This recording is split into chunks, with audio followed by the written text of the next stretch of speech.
Hello my dear students, online learning classes में आपका स्वागत है। तो आज की इस वीडियो के माध्यम से क्लास 10 एनसीईआरटी गणित के त्रिकोणमिति के प्रश्न को हल करेंगे, वो भी बिल्कुल अच्छे तरीक़ा से। यदि आपको बोर्ड पेपर 2025 में बैठना है तो आप इस प्रश्न को बिल्कुल अच्छे तरीक़ा से देख लीजिएगा, क्योंकि ऐसे प्रश्न हर वर्ष 2 या 3 नंबरों में पूछे जाते हैं और बिल्कुल आसान प्रश्न होते हैं। और यदि आप चाहें तो इस प्रश्न में पूरा का पूरा मार्क्स आप उठा सकते हैं। तो देखिए, प्रश्न है साइन ए बराबर 3/4 तो कास ए एवं टैन ए का मान ज्ञात कीजिए। देखो बच्चे, ये जो प्रश्न है ना, हर वर्ष बोर्ड पेपर में पूछे जाते हैं, ठीक है।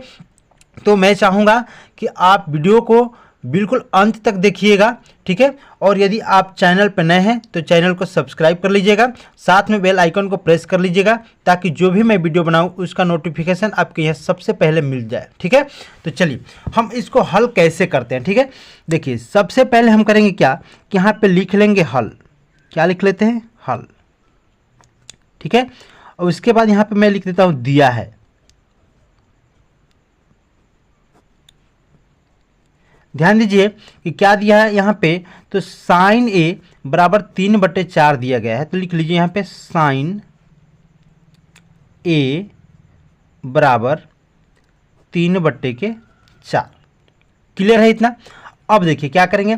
देखिए यहाँ साइन, तो साइन जब दिया गया है तो साइन बराबर होता क्या है। तो देखिए, साइन बराबर जो होता है वो होता है लंब बटे में कर्ण। वो कहाँ से? तो देखिए, आपको एक मैं सूत्र की वीडियो बनाया हूँ जिसका लिंक डिस्क्रिप्शन में मैं दे दूंगा। यदि आप उसको नहीं देखे हैं तो देख लीजिएगा कि कैसे होता है। उसको बिल्कुल आसान तरीक़ा से समझ जाएंगे सभी सूत्रों को। देखिए, एक जो शॉर्ट टिक दिया गया था लाल और बटा के कक्का, ठीक है।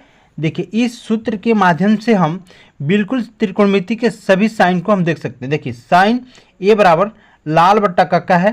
तो देखिए, ये होता है साइन, यानी कि एल का मतलब लंब, और के का मतलब क्या होता है? कर्ण होता है, ठीक है। तो चलिए मैं यहाँ पे लिख देता हूँ कि साइन ए बराबर क्या हो जाएगा? 3/4, यानी क्या है? ये लंब और बटा का ये कर्ण हो जाएगा, ठीक है। देखिए, ये हमारा लंब 3 हो गया और ये कर्ण कितना हो गया? 4 हो गया, ठीक है। अब हमने साइन ए बराबर 3/4 यानी कि लंब और कर्ण देख लिया है, ठीक है। अब देखिए, यहाँ पर एक चीज़ और हम समझ लेते हैं। यहाँ पे एक होता है समकोण त्रिभुज। चलिए, यहाँ पे जब हम बना लेते हैं समकोण त्रिभुज, ऐसे होता है, ठीक है। चलिए, इसका नाम ए, बी और सी रख देते हैं, ठीक है। अब देखिए, इसमें लंब हमारा कौन हो जाएगा? ए बी हमारा लंब हो जाएगा। देखिए, लंब की लंबाई कितना है? 3 दिया गया है। और कर्ण क्या कौन सा हो जाएगा? ये वाला हो जाएगा, ए सी। तो देखिए, कर्ण की लंबाई कितनी है? तो 4 है। और हमें करना क्या है कि आधार यहाँ से निकाल लेना है। क्या करना है? आधार, यानी कि बी और सी हमें ज्ञात कर लेना है कि कितना है, यही ज्ञात करना है, ठीक ना। तो चलिए, तो सबसे पहले हम आधार कैसे निकालेंगे, तो इसके लिए एक आपको फार्मूला दिया गया है, पाइथागोरस प्रमेय। पाइथागोरस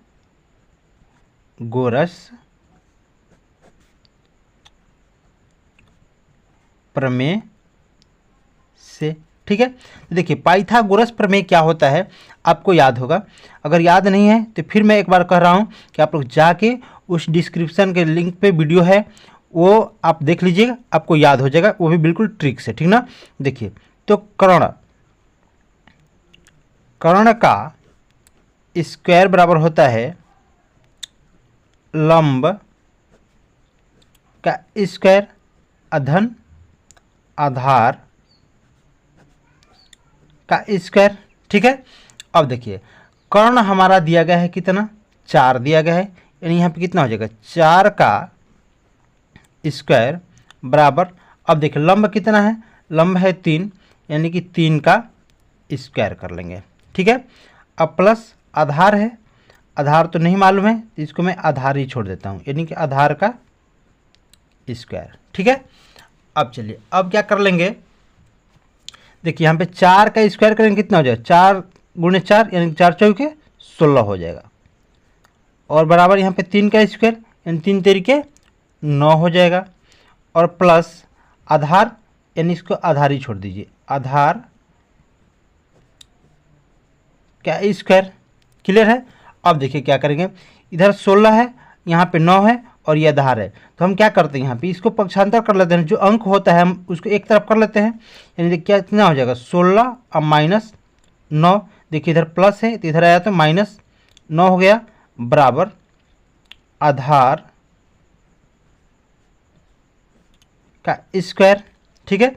अब देखिए 16 में से 9 जाएगा तो कितना हो जाएगा, 16 में से 9 जाएगा तो बच जाएगा कितना, एक बार आप लोग कमेंट में बता दीजिए। तो हो जाएगा 7, बराबर आधार स्क्वायर। अब बताइए तो आधार बराबर कितना हो जाएगा, यहाँ पे आधार बराबर करणी में 7 लिख सकते हैं, बिल्कुल लिखेंगे, करणी में 7 ही होगा। जब इधर स्क्वायर होता है तो बराबर हम इस साइड लाते हैं तो करणी लग जाती है। ठीक है। अब चलिए आधार हमने निकाल लिया, लंब हमें पता है और कर्ण भी पता है। चलिए एक बार मैं यहाँ पे लिख देता हूँ, यहाँ पे लंब बराबर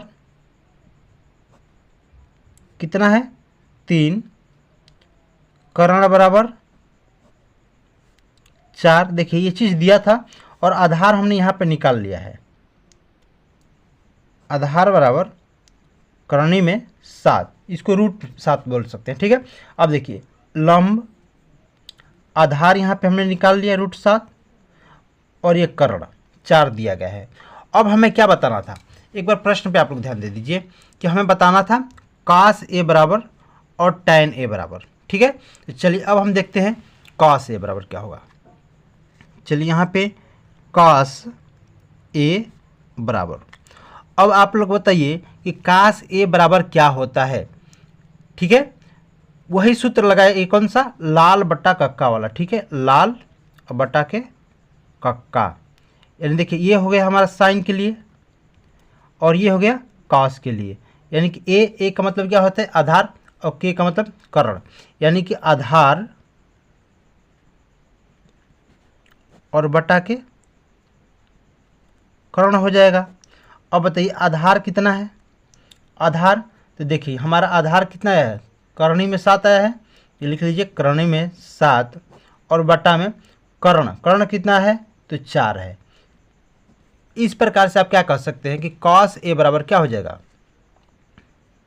cos A बराबर क्या हो जाएगा तो करणी में 7/4। ठीक है। अब दूसरा चीज़ बताना था हमें tan A, क्या बताना था tan A। चलिए तो इसको भी देखते हैं, tan A बराबर क्या हो जाएगा, देखिए tan A बराबर, अब ध्यान दीजिए फिर से, देखिए ये होता है साइन cos और ये होता है tan। ठीक है। tan की जगह पे क्या है l, l का मतलब कितना हो गया लंब। ठीक है, लंब और बट्टा के क्या है ये आधार, तो यहाँ पे हम लिख लेते हैं आधार। ठीक है। अब बताइए तो हमारा लंब कितना है, लंब है हमारा 3। ध्यान दीजिए मैंने यहाँ पे लिख रखा है कि लंब 3 और आधार करणी के 7 निकला। ठीक है। तो हम लिख लेंगे tan A बराबर लंब के जगह पे कितना हो जाएगा 3 और आधार के जगह पे करणी में 7 हो जाएगा। ठीक है। तो बच्चों इस प्रकार से हमने इस प्रश्न को हल कर लिया। देखिए प्रश्न था साइन A बराबर 3/4, तो cos A एवं tan A का मान ज्ञात करना था। और देखिए यहाँ पे हमने tan A और cos A का मान ज्ञात कर लिया। देखिए cos A का मान करणी में 7/4 और tan A का मान 3 में करणी में 7। तो बच्चों इस प्रकार से हमारी वीडियो आप कैसी लगी है, यदि हमारी वीडियो आपको अच्छी लगी हो तो मेरे चैनल को सब्सक्राइब कर लीजिएगा, लाइक कर दीजिएगा और अपने दोस्तों में शेयर जरूर करिएगा। मिलेंगे अगली वीडियो के साथ, तब तक के लिए जय हिंद जय भारत।